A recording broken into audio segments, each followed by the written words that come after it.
किसी गांव में एक उच्च स्तरीय विद्यालय था जिसमें आकाश नाम का लड़का तथा शीतल नाम की लड़की विद्यालय पढ़ने के लिए जाया करते थे।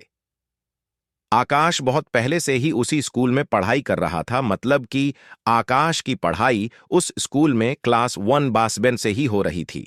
लेकिन जैसे ही आकाश क्लास 7 में पहुंचता है, वैसे ही क्लास 7 में ही एक लड़की कहीं दूसरी जगह से ट्रांसफर करा के उस क्लास में नामांकन लेती है। दूसरे स्कूल से आने के बाद उस स्कूल में नामांकन लेने वाली उस लड़की का नाम शीतल था। दूसरे स्कूल से आने के बावजूद भी वह बहुत ज्यादा पढ़ने लिखने में तेज थी। शीतल के आते ही सभी लोगों से जान पहचान होने लगी थी। उस समय स्कूल में सबसे ज्यादा अच्छा कैरियर वाला लड़का आकाश ही था। क्लास में हमेशा टॉप किया करता था।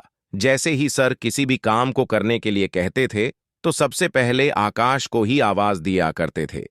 सर स्कूल का कोई भी काम को करने के लिए सबसे पहले आकाश को ही बुलाया करते थे और कोई भी काम के लिए भेजा करते थे।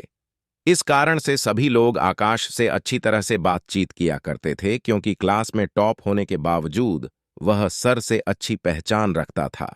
जैसे जैसे शीतल उसके बाद में पुरानी होती गई, वैसे वैसे ही उसकी दोस्ती आकाश के साथ होने लगी थी।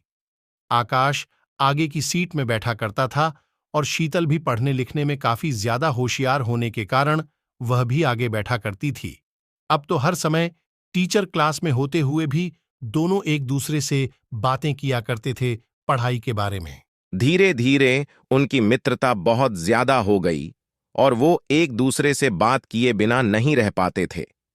अगर किसी दिन आकाश स्कूल नहीं जाता था तो शीतल का मन नहीं लगता था।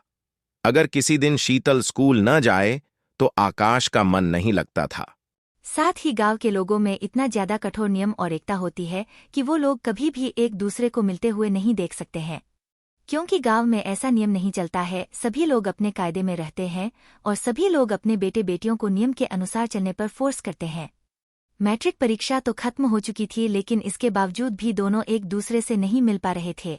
लेकिन एक दिन दोनों की अचानक मुलाकात होती है, वैसी परीक्षा देने के लगभग 4-5 साल बाद।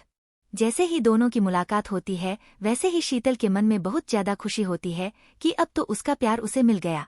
लेकिन जब शीतल आकाश से मिलती है तो उसकी खुशी पूरी तरह से खत्म हो जाती है, क्योंकि जब आकाश शीतल से मिलता है तो कहता है कि मैं तुम्हें अपनी शादी के कार्ड देने आया हूँ, मेरी शादी 1 हफ्ते बाद है, तुम जरूर मेरी शादी में आना। इतना सुनते ही शीतल आकाश की शादी का कार्ड लेकर अपने घर की तरफ चल पड़ती है। जब वह घर जाती है तो वह रात के अंधेरे में रात भर रोती है, क्योंकि शीतल हमेशा से ही आकाश के इंतजार में जीवन व्यतीत कर रही थी कि किसी न किसी कारण से उसकी मुलाकात होगी और दोनों में बातचीत होगी। फिर उसके बाद आकाश सोचता है कि अब हम दोनों एक दूसरे से शादी करेंगे। लेकिन किस्मत को कुछ और ही मंजूर था। जब आकाश शीतल से मिलता है तो वह डायरेक्ट अपनी शादी के कार्ड देने के लिए मिलता है। आकाश की शादी नहीं हुई और वह शादी के दिन शीतल के आने का इंतजार कर रहा था, लेकिन शीतल की तरफ से ना ही कोई मैसेज आया और ना ही कोई मेल। शादी के दूसरे दिन, मतलब किसी दिन शादी पूरा होने वाली थी, उस दिन एक गिफ्ट का डब्बा किसी के द्वारा आकाश को मिलता है।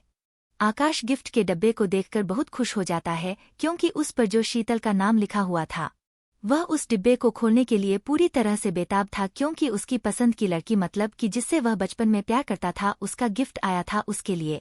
आकाश को विश्वास नहीं हो रहा था। जैसे ही आकाश उस डब्बे को खोलता है तो देखता है कि उसमें एक छोटा सा मनुष्य का दिल रखा हुआ है, जिसमें से खून टपक रहा है। साथ ही वहाँ एक चिट्ठी लिखी पड़ी हुई थी, जिसमें लिखा हुआ था, तुम शादी तो कर रहे हो लेकिन अपना दिल ले जाना भूल गए हो, या लो मेरा दिल अपने पास रखो, क्योंकि तुम्हारे बिना मेरी जिंदगी का कोई मकसद ही नहीं है।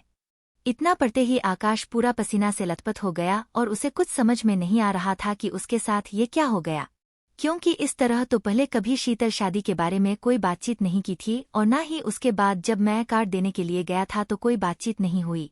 आकाश के पैरों तले जमीन खिसक गई, क्योंकि जिस बात का उसे जरा भी अंदाजा नहीं था वही बात उसके साथ हो गई थी।